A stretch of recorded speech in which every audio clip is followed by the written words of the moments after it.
should do probably is introduce you. So if I could get you to introduce yourself and your connection to Hong Kong and to Joint Dynamics Evolve. Oh my goodness. Well, I started working at Joint Dynamics Evolve just over 5 years ago.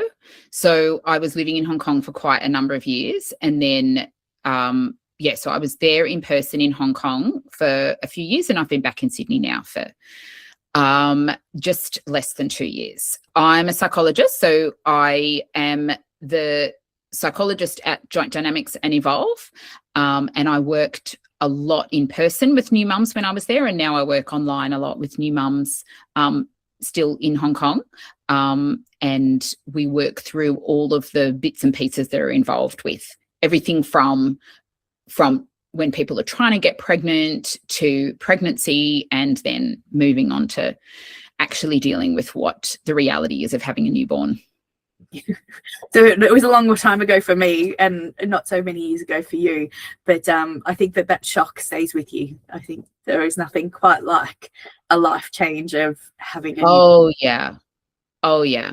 It's a huge, and I think that's one of the things, right? Like people, obviously everyone knows it's a big life change, but the fact that it permeates every part of life, there's a shift or an adjustment at least in every single aspect of almost like every relationship and every part of what we do every day and what we're focused on and everything in between. Yeah, absolutely. I think one of the things that I was talking to the team about when we're setting up this conversation is the online influencer culture around parenthood, right? So we have it in every aspect of our life, but probably no more so than parenthood, pregnancy, birth, and parenthood. And this whole term that's sort of now emerging, this matrescence sort of journey, how do you sort of watch that and have the experience of dealing with mums? What's your take on the online culture around parenthood and motherhood? Yeah, I guess that matrescence term it feels like, although it was first mentioned in the 1970s, it feels like a newer term. And it kind of feels like it puts a word on what I have observed to be the real life experience of mums in that, like we were saying, there's this impact on physical health, emotional health, psychological, every area of our lives are impacted, and it recognizes that as a normal part of the process. That's not an anomaly.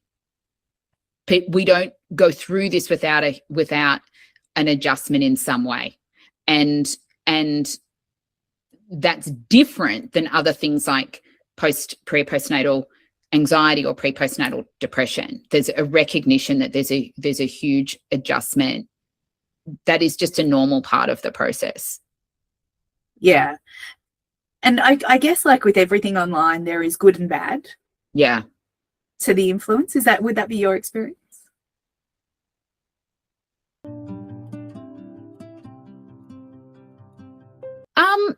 Well, yes. I think anything,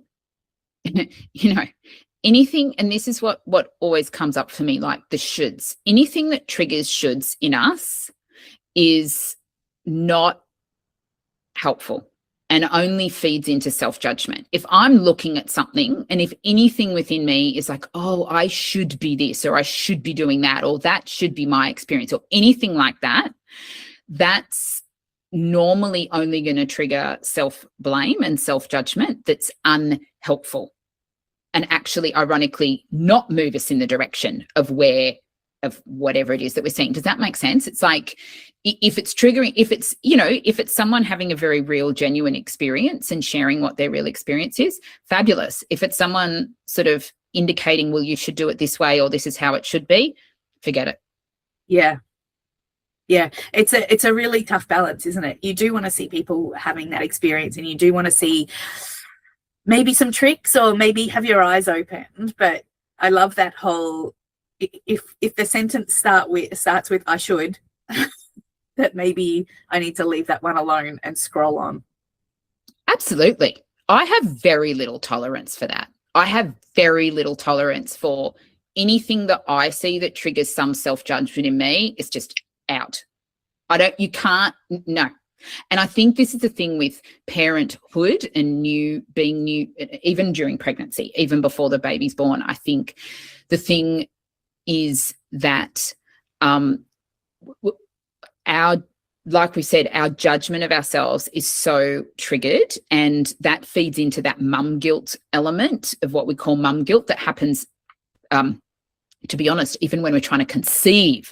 What am I doing wrong? All of this. So we've got like this mum guilt that starts from super early on, and really it's this judgment of ourselves and blame of ourselves that was a habit anyway, but this period of life just seems to make it more obvious and become potentially a more distressing pattern.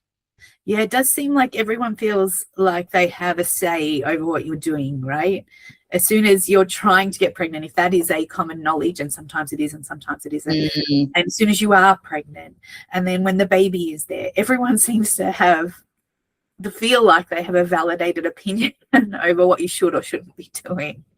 Exactly. And my amount of distress at that is directly related to the way how confident I'm feeling about what I am or not doing. So if I'm feeling, this unsolicited advice and people are saying this and all that, then that's going to hurt more if I am secretly like, I'm a bit worried I'm not maybe doing the right thing, or I'm a bit worried. If I'm like, you know what, I'm all good, and then we get this unsolicited advice, then we can kind of roll with it. The exception a little bit to that is when we're trying to get pregnant, it feels like everything is painful. Like we're just, everything's like a red hot poker.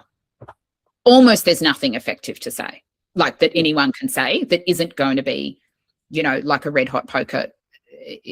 So that period can be, it's particularly tricky with just not knowing where to place emotions and how to feel okay about myself in this process. Yeah. But the unsolicited advice is a real killer. I mean, that'll come thick and fast. Until what? Until they're, I don't get it now. My kids are teenagers. When does it stop? I don't know, but it feels like it goes on for a long time. My eldest is 18 at his first year at university. I'll let you know when it stops. The unsolicited advice stops. I'm certainly not there yet. Yeah. I'm certainly not there. Kathryn, we spoke, you sort of touched there on obviously your own state and how that then is the lens through which you're hearing everyone and what they're saying, everything else. What about if we ourselves, if we have partners, friends, colleagues, are there things that go beyond that? What are the red flags for people when looking at yourself, or when you're trying to support someone else, that something has gone beyond just, I feel bad about this, to perhaps into a postnatal depression? Or when should we as caregivers, or recognizing in ourselves, sort of go, I actually think it's time that I looked outside for help on this one?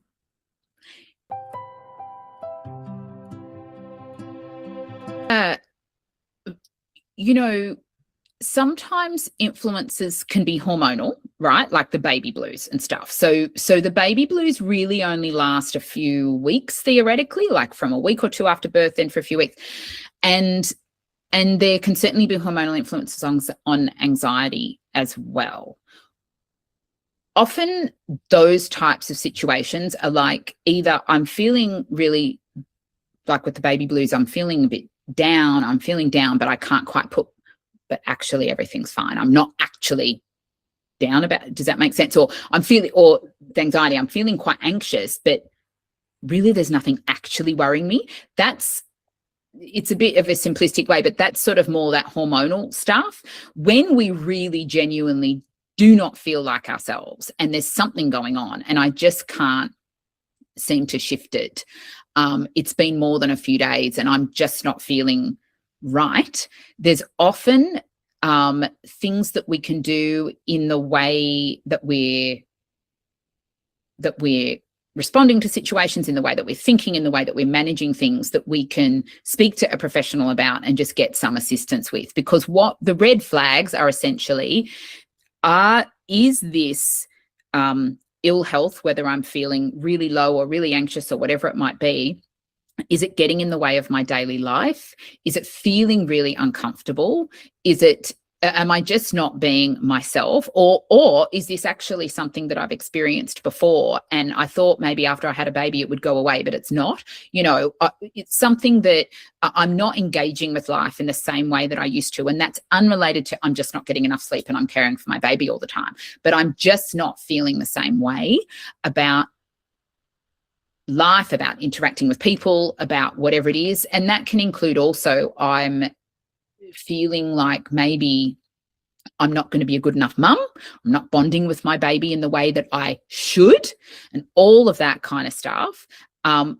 It really can help in those occasions, speaking with someone, just to get a few sessions under your belt, just to get over the line, to be able to just go, because what you're going through, what people are going through is all normal. There's like so many other mums feeling the same way. And I think it can be quite an isolating experience, especially if we're not living close by to family. Yeah. It can be a really isolating experience. And we tend to worry then there's something wrong with me. Yeah. You don't want to go down that rabbit hole. Yeah.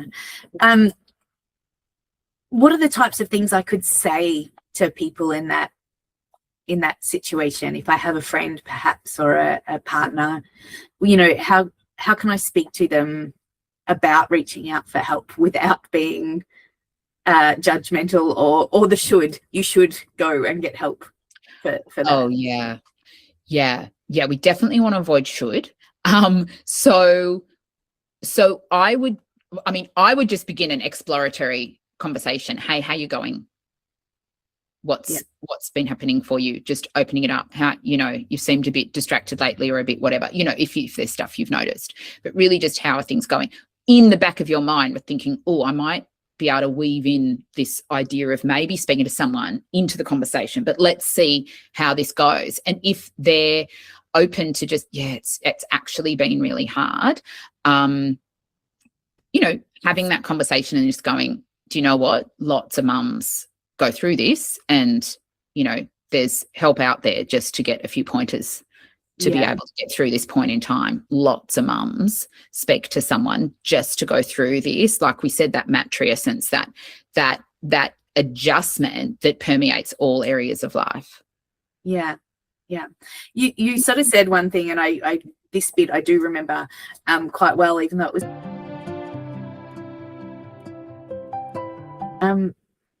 the no sleep aspect of it. I mean, when you're in those trenches, it's really hard to get that sort of vision on the larger picture. How do you work with mums in that? I'm exhausted. I don't know if I'm depressed. I don't know, because I'm just what is depression? What is tired? What is Oh, that? sure. And that is something to work through. Everyone's got their own circumstances, and it is something to work through, to be able to separate that out and kind of almost like, instead of having it all woven together, unweave it, if you like take away, separate it all out. What's what? Frankly, because no one's feeling fabulous on complete lack of sleep for months or however long it goes. I mean, okay, so we're going to say years, whatever. No one's feeling like that brilliant, right? So we need to separate it out. And the other thing is that whilst having a baby impacts, like we said, all of circumstances in life, in the same way our life circumstances impact how we travel through this period. So, for example, I've worked with lots of mums who, on reflection, have said, like, say they've got, kids who are toddlers or a little bit older. They might say, I thought I had postnatal depression and I did feel depressed, but it wasn't that there was something wrong with me. It was that I actually didn't have a supportive partner, and the impact of not having a good relationship with my partner meant that it was really hard for me to travel through that period. So I'm not saying that is or isn't postnatal depression. It depends on the circumstance, but we've got to be aware that life outside, like everything in our lives, impacts also how we deal with this. So whether it be work or partner or extended family, I mean, I might be traveling through okay, but I've got this extended family drama that is made so much more intense because I've just had a baby and now there's a grandchild in the mix and blah, blah, blah. So often it's unweaving that stuff and looking at what actually are the issues here. What can we do, or how can we cope with those things in a different way so it's not feeling like it's all coming in and just feeling overwhelmingly bad. I'm conscious of the fact that people listening to this might be the first time they're hearing you speak, but listening to you speak and knowing how much work you and I have done together, I always go back to that. What is the truth? Can you talk a little bit about that? Because that is the voice in my head much of the time when I deal with family things, is what is the truth? Yeah. So if we have a what if, so if we're talking about what ifs, let me just say what people might commonly feel for whatever reason is, what if I'm not going to be a good enough mum? What if I'm not going to do a good enough job of this? You know, just quietly, this is the most important job in my life. Oh my God, what if I stuff it up? And especially if we've got a role model of a mum that we don't want to be like, then it's even harder because we're like, how do I not be like that? You know, all of this. So let me just take that statement or that question, what if I'm not going to be a good enough mum? And that can come up anywhere, right? At any point in time. So then we turn the what if into a statement and we say, well, I'm not going to be a good enough mum, because in that moment that I'm believing the what if, to me, it's a statement and my body's reacting as though it's a statement. I'm not going to be a good enough mum. So then we ask ourselves these questions about that. And we firstly say, is that true? Is that true that I'm not going to be a good enough mum? I don't know. Sometimes it really feels that way. Okay. Can I absolutely know that that's true? I'm not going to be a good enough mum. And then we look inside ourselves and well, actually, no, I can't absolutely know that. Why would I not be?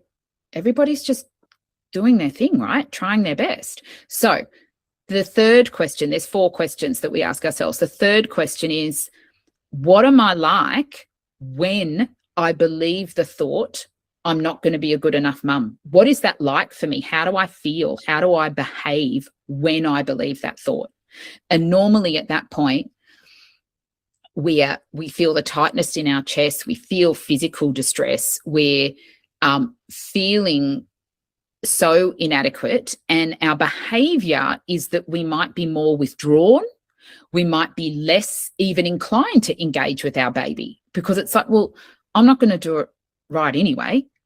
And also when we believe that thought, I'm not going to be a good enough mum, we put on our glasses that say, I'm not a good enough mum. So then any single thing that happens, we look for the evidence that it's true with our glasses on. So the partner comes home from work, oh, you didn't get such and such done today. And instead of just like, no, I didn't, it's, how am I supposed to get everything done? You know, this is what I'm like when I believe the thought, I'm not a good enough mum. So the 4th question is, what would it be like if I couldn't believe that thought? What would it be like if it's just not possible for me to believe the thought, I'm not going to be a good enough mum? Everything in life circumstances is exactly the same, but it's not possible for me to believe I won't be good enough. Oh, well, the tightness goes away, feels more peaceful. It's like, oh, so, I'm enough. So, right, if I couldn't believe that I'm not good enough, then okay, wow, this is okay. What needs doing now? Right, and just get on with it. I'm living in the present moment, not in this future where some judge has gone, you weren't good enough. So then we feel the lightness of that. And then we look at the final part of this is that we look at then the opposite thought. What's the opposite thought? I am a good enough mum. I'm not a good enough mum versus I am a good enough mum. Which one is more true? We put it on the set of old-fashioned scales. First of all, we look at, Is I am a good enough mum at least as true? Are they at least equal? Yes. Is I am a good enough mum more equal, more true? Absolutely. 100%. 100%. You're a good enough mum. The only thing that's not good enough is your thoughts about yourself. That's the only thing that's not good enough. Yeah, I love that. I use it for just about everything, I think.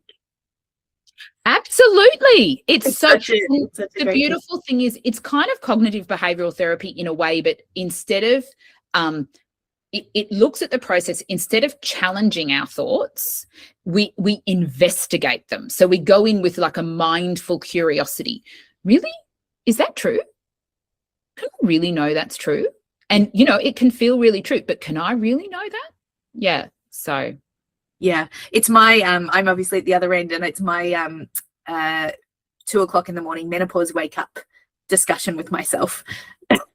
But is that really true? Is that really true? Exactly. Is that true? And then you kind of know, damn it, it's really not. Not true. Really not. I want to believe it's true, but actually it's not. You did touch on partners, and I guess sometimes people are going the raising of a child alone, and they will hopefully have a support network, and perhaps they have someone who has recommendations for them, and they have their own ideas. Those people who have a partner and are having a child and raising a child, those relationships can be tricky.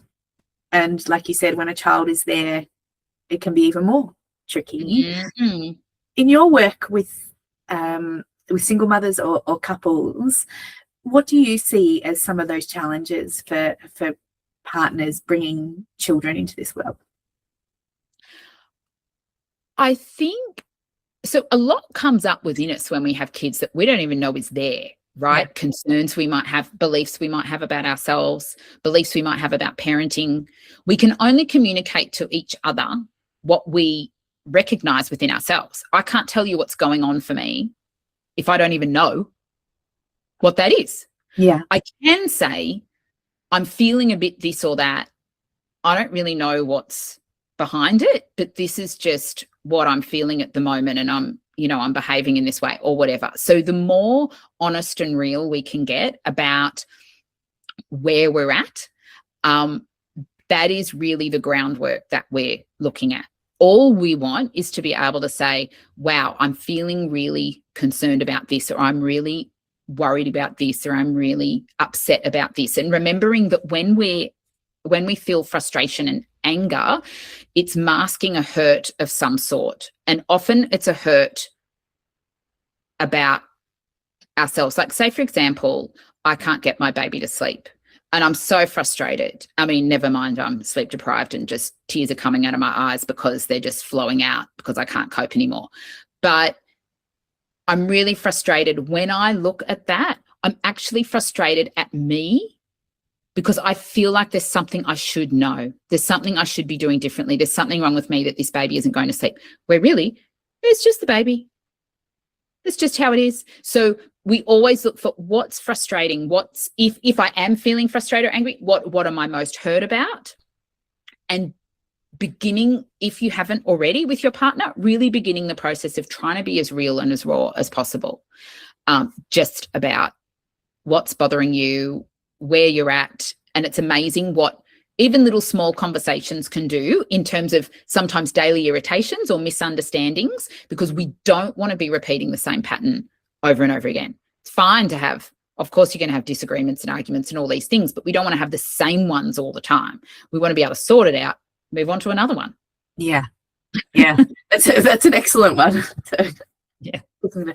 When we do talk about partnerships, I guess one of the things, if it's a first child, and I guess even second and third, going back to intimacy with your partner after you've been through that, so your body has been sort of given over to that birthing process and then becoming intimate again, there's obviously sometimes some things around that people struggle with. What's your experience speaking to people about that?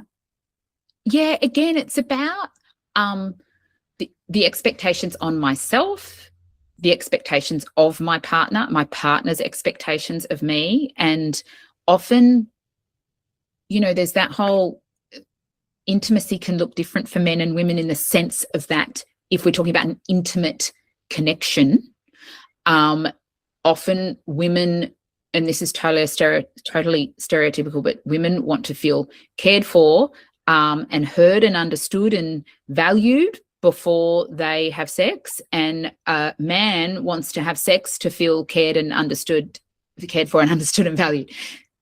Very simplistically, but often we literally, that whole men are from Mars, women are from Venus. So again, having a conversation. What is it that I would most like? What is it that's, if I am not feeling like having sex, what is it that's stopping me from doing that? Having an open conversation. These are the things that I'm up against. It's, it's not that I don't want to, it's blah, blah. Or maybe it is that I don't want to. And that's another thing that we need to explore. But your physical body is obviously going through some kind of recovery process anyway. So it's really important to listen to what's going on for you in your emotions and in your heart, and listen to your body. Where are you at this point in time, and communicate really clearly about that. And that's why this period of time can be tricky as well, because if we've not been in the habit of having open, raw, real communication, we suddenly find that circumstances sort of rely a little bit more on that because things are really tricky and tough. And suddenly we're teammates, we're colleagues, we're doing the same job, we're parenting this child together. We're not just having dinner out on a Friday night and having a laugh. So that's why we need to, if it's not already been there, especially, we need to really work on this process of being vulnerable and raw and real to each other. I love that yes, what you weren't before when you become parents is a different relationship. Yeah. So yeah, it's a job, right? Like it's you're working together. You're a team. You're working together. Suddenly you've started a job together. You're like, what? I didn't ever want to work in this. Well, guess what? You're working. You're working. I love that as a concept, because it's so true. Prior to that baby, you are living at the same, like, all fun and across, things and everything else. But then you have that one shared goal, right? Now you're colleagues. Yeah, as well as everything else. As well as everything else. So in Hong Kong, the back to work question for new mums is always really, really hard. So Hong Kong has moved to a 14-week maternity leave, which is 4 weeks longer than it used to be. Wow. But most women are still looking at sort of the maximum of 3 months postpartum before they're back to work. Now, on the flip side, we have wonderful support structures in terms of often grandparents are involved in childcare. Often, not all the time, there is domestic assistance available, but I don't think it makes that any easier for many women. Can you sort of talk us through practicalities of what that looks like? Yeah, and I think, like we've said before, like that can, mum guilt is a part of everything we do, right? Or it threatens to be a part of everything we do, and we want it to go away. When we think about returning to work or not returning to work, the curiosity for me is, am I navigating by my gut feeling? Is this something I want to do? Am I really passionate about I want to keep my job. I want to go back to work. Fabulous. If somebody, I don't want to go back to work and I'm going to stay at home. Fabulous. Whatever's right for you is great. There is no right answer there. And it's really important that if we are going back to work, am I going to change my mind on that? No. Okay. Go. Don't waste a minute on mum guilt. What your job is to work out obviously, unfortunately, I'm sorry, it's going to fall on you. What are the logistics? Who's going to care for the baby? How is that going to work? Do I have to pump or not? Or all of these different things. But when we know which avenue we're taking in terms of going back to work or not, if that's part of what I want as a person, it's really important for me. It doesn't matter what we do, part-time work, full-time work, whatever. It's about, is that what's right for me? Is that what's right for our family? As in, I've got care involved for the baby. Fabulous. When I'm thinking about doing something that I don't actually want to do, that can be harder. I feel like I should go back to work, but I actually don't want to. I feel like I should stay at home, but really I want to go back to work. The shoulds will come up anywhere. If we're finding that we're caught up in a should, I should go back to work, but I don't really want to, or, then that's something to explore with our partner or our family or our financial circumstances. Where am I at? Because that makes a difference to how we then psychologically cope with the next step, whether I'm going back to work full-time, part-time, or whether I'm not going back to work. Does that make sense? Because if it's something I'm committed to and I want to do, fine, do. If I don't want to, why am I doing it? Financially I have to, fine, then you have to. Yeah. It's thinking about what are the reasons behind this? Am I on board with them? Yes, go. Sort it out. So the circumstances will work themselves out. This is where I'm at. I find it really hard talking to new mums, having sort of that new part of my journey is sort of done. But I remember feeling like those decisions would impact the rest of their lives. Like, oh yeah, if I'm not here, if I don't breastfeed, if I, and I guess it all comes down to that should again. But yeah, that whole idea that this small being is going to be set on a path because I decided to go back to work. We're all wrecking our kids in some way or other, is what we believe. Yeah. It's not, but that's what we believe, right? Oh my gosh. I've said to mums, you are going to have a point in time where you have to go out and get the groceries. Baby's crying. You're leaving baby with someone else. And you're like, you're just picturing the baby as a teenager in therapy because you've wrecked their ability to trust somebody or to, develop proper connections because you've had to go out and get groceries. Like, we're not even talking work at this point. Like, it'll just come up, right? I'm wrecking this kid. And this is where we need to be really mindful of and be alarmed by the shoulds, because you can have a should in any which way.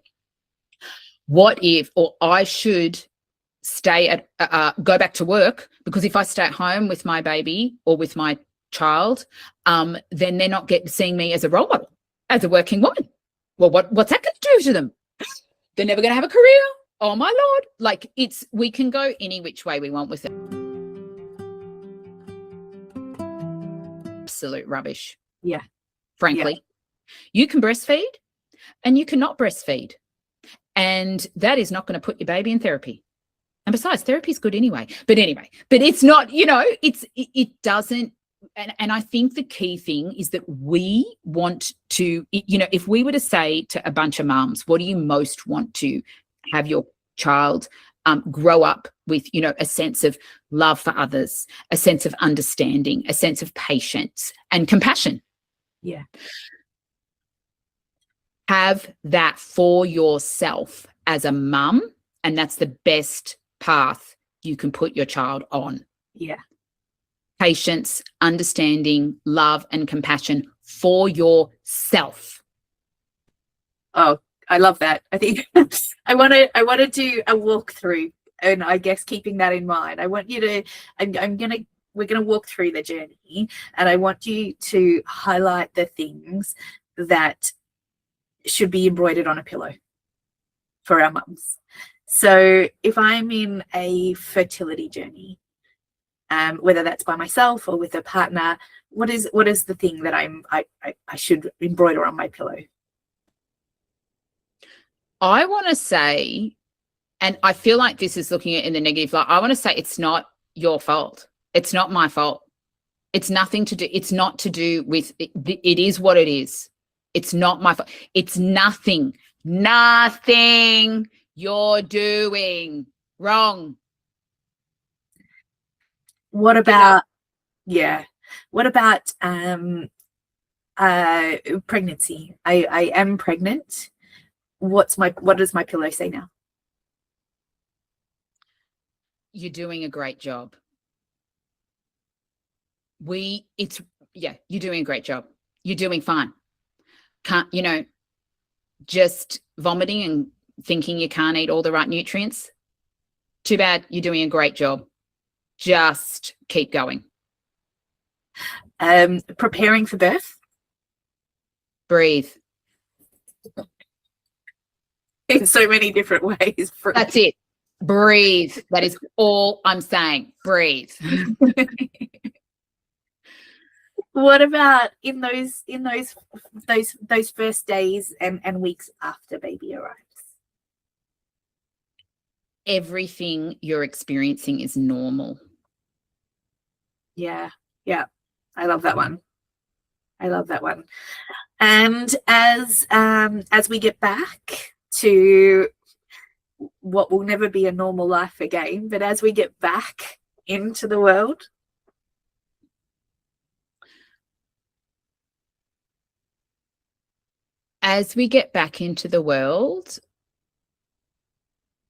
I just want to say, well done, Mama.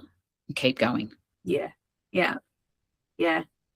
I think that's great. One of the things I think would be really remiss of me though, before we go, is I want to talk a little bit about mindfulness with regards to the journey, the Matrescence journey. I know that this is part of your training as well as your experience, and I know that people have different relationships with the idea of mindfulness. Can you sort of talk a little bit about the practicality of what it looks like? Yeah, so mindfulness is noticing your moment by moment experience without judgment, being curious about your present moment experience, which can be just noticing, like if I'm going on a walk, I'm noticing that color green and that color green and that flower and that bird or that person.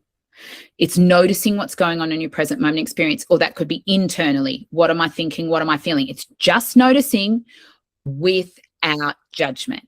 So mindfulness is just noticing, wow, I'm feeling really sad at the moment. Yeah. I am not judging that. There are no shoulds. I shouldn't be sad, or I should be this, or I shouldn't be. No, mindfulness is just noticing without judgment. Well, I'm really feeling worried about this at the moment, or I'm feeling that anxiety rise. How interesting. Mindfulness is just curiously observing what's going on. So in practice, it helps us come back to the present moment, because what we find, particularly when we find ourselves at the beginning of a long journey of parenthood, we kind of get caught up in the future concerns. My kid's not going to turn out okay or whatever, and we go back to the past a lot. We do that anyway in life, but particularly at this point in time. So mindfulness is about coming back to the present moment. What's actually happening for me right now? So I'm having trouble getting my baby to sleep. My baby's screaming. I don't know what to do, blah, blah, blah. Or, just struggling to settle down for the night.